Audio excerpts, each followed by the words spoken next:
ये कहानी एक ऐसे डॉक्टर के ऊपर आधारित है जो अपने पेशेंट्स के साथ ही खपाखप करता है और ये काम को वो कैसे अंजाम देता है आज के हम इस एक्सप्लेनेशन में देखने वाले हैं। आज मैं जिस मूवी को एक्सप्लेन करने वाली हूँ उस मूवी का नाम है अ डेंजरस मेथड और ये मूवी 2011 में रिलीज हुई थी। मूवी की शुरुआत स्विट्जरलैंड से होती है जहाँ कुछ लोग मिलकर सबीना नाम की लड़की को डॉक्टर के पास ले जा रहे थे और उन लोगों को ऐसा करने के लिए सबीना की माँ ने ही बोला था क्योंकि सबीना हाइस्टीरिया नाम की बीमारी से पीड़ित थी। ये एक तरह की ऐसी बीमारी होती है जिसमें इंसान खुद पर काबू नहीं कर पाता और वो बहुत सारी चीज एक साथ करता है जैसे हंसना रोना और भी बहुत सारी सिमिलर चीजें। थोड़ी देर के बाद सबीना के पास डॉक्टर आते हैं और वो सबीना से कहते हैं कि मैं तुम्हें जल्द से जल्द ठीक कर दूंगा लेकिन इसमें मुझे तुम्हारी जरूरत पड़ेगी जहाँ मैं तुमसे कुछ पास्ट के क्वेश्चन पूछूंगा ताकि मैं ये जान सकूं कि ये बीमारी तुम्हें हुई कैसे।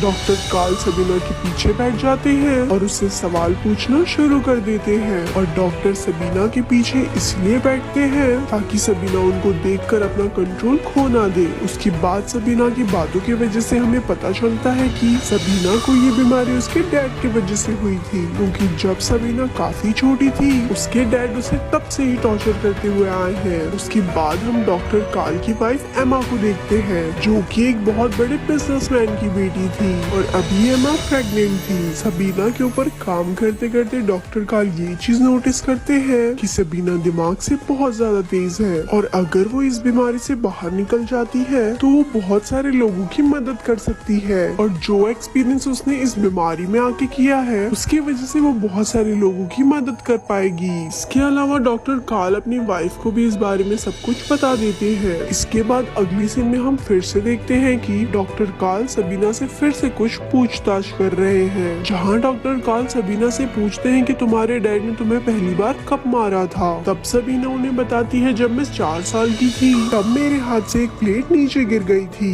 जिस वजह से नाराज होकर मेरे डैड ने मुझे पीछे मारा था। सबीना ये भी कहती है कि पहले तो मुझे पीछे दर्द हो रहा था लेकिन इसके बाद मुझे इन सब चीजों में काफी मजा आने लगा था इसलिए जब भी डैड मुझे पीछे मारते थे तो मेरे डैड से ज्यादा मजा मुझे आने लगा था। ये सब सुनने के बाद डॉक्टर कार्ल समझ जाते हैं कि इतनी कम उम्र में इतनी सारे टॉर्चर होने की वजह से सबीना की ये हालत हो चुकी है और इसीलिए वो सबीना को ठीक करने के लिए अपनी पूरी जान लगा देते हैं। इसकी वजह से ये होता है कि सबीना की हालत में इतनी ज्यादा सुधार आ जाती है कि वो डॉक्टर कार्ल के साथ दूसरे पेशेंट की इलाज करने में मदद करने लग जाती है। इसके बाद हमें 2 साल बाद का सीन दिखाया जाता है जहाँ डॉक्टर कार्ल और एम्मा मिलकर डॉक्टर फ्रूट के पास जाते हैं। डॉक्टर फ्रूट ही एक ऐसे इंसान थे जो पेशेंट से बात करके बिना किसी दवाई के उन्हें ठीक कर देते थे लेकिन उस टाइम के लोगों को ये मेथड सूट नहीं किया और वहाँ के लोग डॉक्टर फ्रूट का मजाक बनाने लगे क्योंकि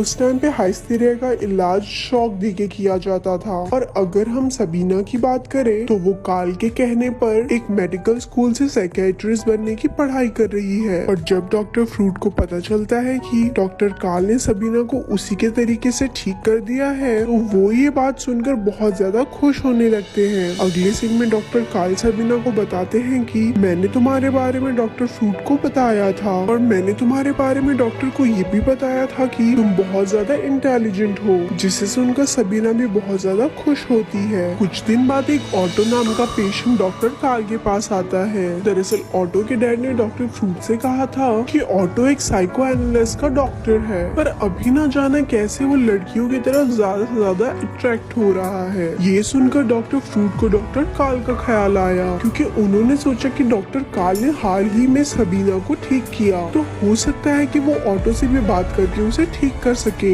ऑटो को ठीक करते वक्त डॉक्टर कार्ल को पता चलता है कि ऑटो का अफेयर्स अपने ही काफी सारे पेशेंट के साथ है। अगले सीन में हम डॉक्टर कार्ल को देखते हैं कि वो सबीना से बात कर रहा है जहाँ बातों ही बातों में सबीना डॉक्टर कार्ल को किस कर लेती है। ये देखने के बाद डॉक्टर कार्ल सबीना को कुछ नहीं बोलते क्योंकि वो भी सबीना को पसंद करता था। अगले सीन में डॉक्टर कार्ल को पता चलता है कि ऑटो हॉस्पिटल से भाग गया है क्योंकि वो अपने डैड से परेशान हो गया था और वहाँ से भागते वक्त वो डॉक्टर कार्ल के लिए एक लेटर छोड़कर जाता है जिसमें लिखा था कि मुझे तुम्हारे और सबीना के बारे में सब कुछ पता है इसलिए तुम उसके साथ अपना अफेयर स्टार्ट कर दो। ये बात कार्ल को भी कहीं ना कहीं ठीक लगती है इसलिए वो सीधा सबीना के घर जाता है और और वो जाते के साथ ही सबीना को बेड पर फेंक के उसके साथ गपागप करने लगता है और यहीं से इन दोनों की प्रेम कहानी की शुरुआत हो जाती है। और इसके बाद इन दोनों को जहाँ मौका मिलता था वहीं ये दोनों पलंग तोड़ने लगते थे। उसके बाद डॉक्टर फ्रूट कुछ दिनों के लिए डॉक्टर काल के पास आते हैं और वो डॉक्टर काल से कहते हैं कि तुम्हारे बारे में हर जगह न्यूज फैल रही है कि तुम्हारा अफेयर किसी लड़की के साथ चल रहा है। जहाँ हमें पता चलता है कि डॉक्टर काल ने अपने और सबीना के बारे में डॉक्टर फ्रूट को भी नहीं बताया था। जिसके बाद डॉक्टर काल फ्रूट से कहता है कि